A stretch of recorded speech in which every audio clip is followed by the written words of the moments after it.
Hi there. So this time we'll be talking about Breaking with Corruption Part 1, which is FDR podcast 347.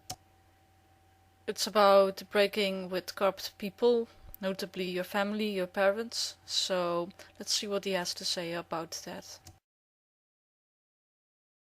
You know, when you read someone or you listen to someone who has something of value for you to say, I don't know about you, I take that person's, to use a Silence of the Lambs metaphor, I take that person's skin and wear it as my own.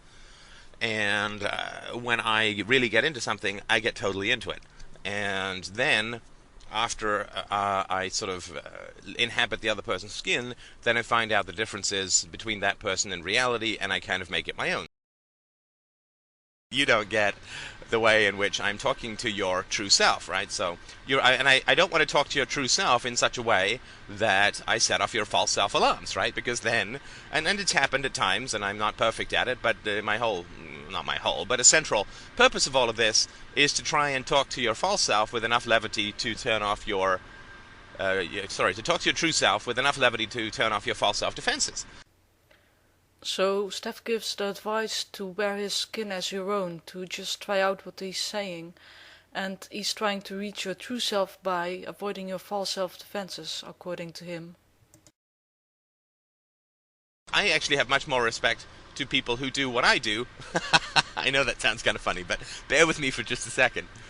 When they come across somebody who's got something good to say, just go the whole hog, go the whole route, and wear it like a second skin and see. You're independent. A podcast is not going to eliminate your soul. I am not going to overrun your personality, especially because the only personality aspect of you that I'm trying to overrun is the false self, which is why I use funny voices and make jokes about stuff that is deadly serious and laugh about stuff that is deadly serious, so that I can get through to your true self. Right?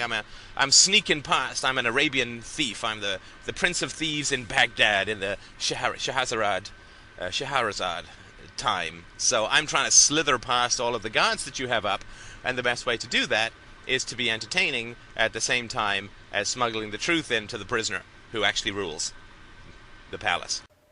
So here Stefan kind of gives away a strategy, which is to joke and entertain in order to distract, so that he can reach your true self and not set off your false self-defenses, and says that the true self is being held hostage by the false self.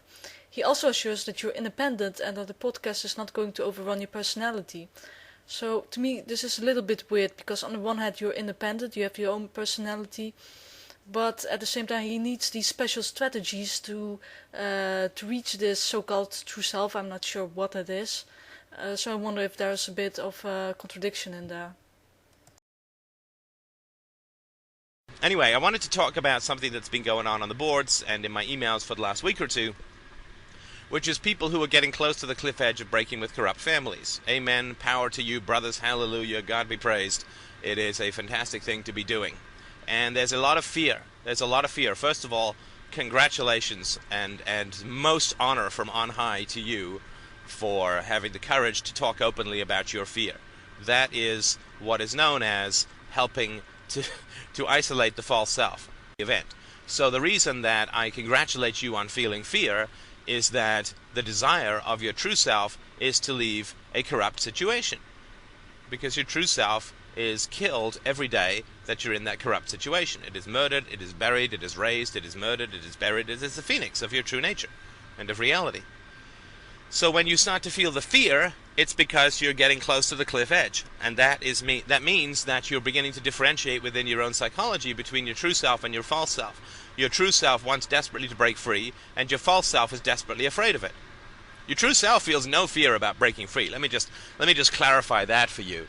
Your true self feels about as much fear of breaking free of a corrupt family as you would breaking free of a clam, one of those big giant clams that's got your finned foot in its mouth or in its jaws when you're trying to get back to the surface because you've run out of air. Right? You hack your way free. The key thing is to cut the muscle at the root. That's what I've heard. But when you're trapped underwater and your whole body is crying out for the oxygen that's 15 feet away, and you just have to get yourself free, you feel fear, but it's not fear of getting out, it's fear of dying. Right? That's what you feel.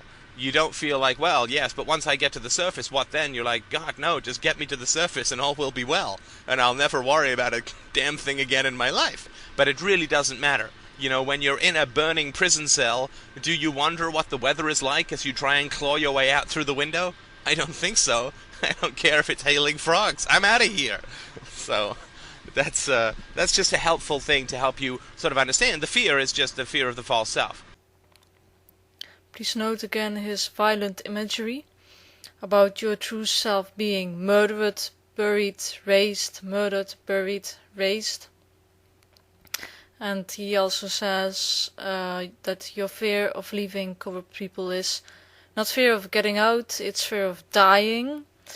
And again, your true self is being murdered by your family every time you're in contact with them. Every time you're in contact with them. And also that you're in a burning prison cell.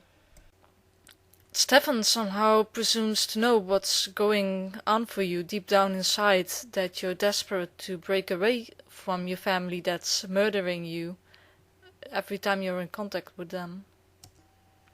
At least that's what he keeps repeating, and you can wonder what it does to you if you listen to this message about somebody telling you what you feel, what you truly feel, what's really going on for you, as if you yourself can't know because your false self is getting in the way.